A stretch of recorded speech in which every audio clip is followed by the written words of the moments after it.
Creative Act Part 13. So he first talks about competition and how, like in the artist world, it can be pretty much unhealthy. He has this line that says, "Wanting to outperform another artist or make a work better than theirs rarely results in true greatness, nor is it a mindset that has a healthy impact on the rest of our lives.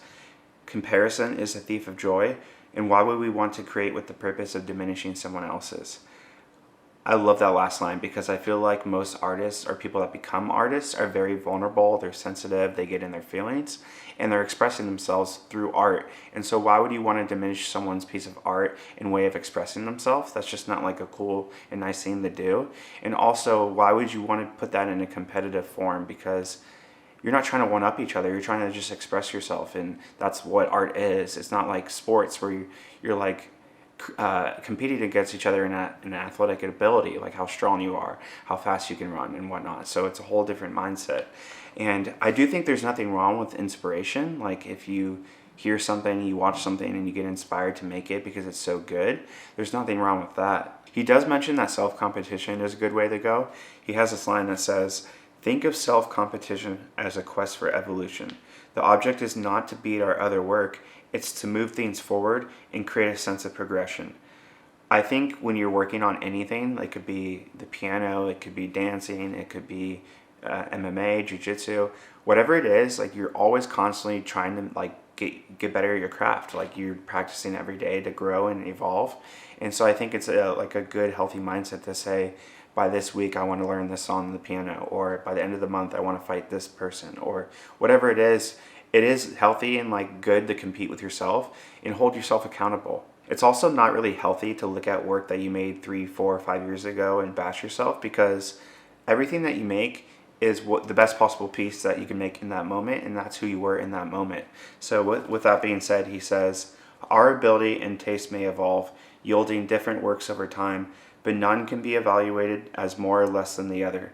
They are different snapshots of who we are and who we were.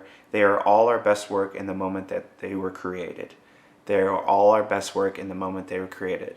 So when I think of even like videos I've made, like when I was starting to learn how to edit, I was making the videos that I thought were really cool with the information and the knowledge I had with the editing world.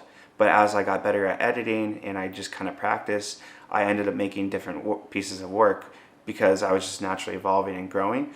And so there was no right or wrong on which is better. I was just making work based on what I knew at that time. And so when I look at work now, knowing this kind of stuff, I just look at it in a beautiful way where it's like, this is where I started, and I wouldn't have been able to make what I made today without making those videos I made 10 years ago. So everything is like great in that moment, like it's like he said. So now he starts to talk about perfection. He has this line that says, "Perfection is finally obtained not when there is no longer anything to add, but when there's no longer anything to take away." So I think of art class when I instantly think of that. So we would always have like a sculpture in the middle of the class that we'd be sketching, and we would always start off with like a big circle and like make the head huge and just like kind of like scratch paper it. But the more we got into it, the more we would carve things and like trim it and tweak it. And so I definitely think that's how it is in anything creative, where maybe you write a script and it's like 150 pages, but you realize there's like 8 scenes that you don't really need. It's not really pushing the movie forward. And so you trim that and tweak it and make every single part of your work necessary. Like, is this actually getting me from this scene to this scene? And if it's not, we should just cut it. And so I definitely understand that perfection comes from, like you said, like is there anything to take away from that moment or whatever it is we're working on? So now he talks about any distractions that are coming from the outside. He says, "When you're able to focus purely on creativity and work in a sacred place, everyone benefits and all other priorities are served. Keep yourself pure and unattached and free yourself from inner voices."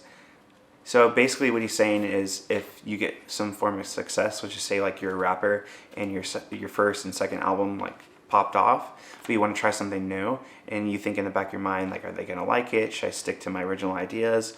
Or should I do what's like, should I trust my gut basically? And he's saying trust your gut, because you have to enjoy what you're doing. If you're not really enjoying it, who cares if it does well? So you kind of have to go with the flow and like kind of like speak to your heart. Like whatever your heart is telling you, that's like where you should go. And so he's saying like, don't let outside influences influence you. Like if you have an agent that's telling you to do this, when you want to do that, that's what you should do. If you have family telling you don't do, like, that's going to be a bad image, just really trust your gut, and like whatever is calling your name, you should really do and make yourself genuinely happy with the work that you're making.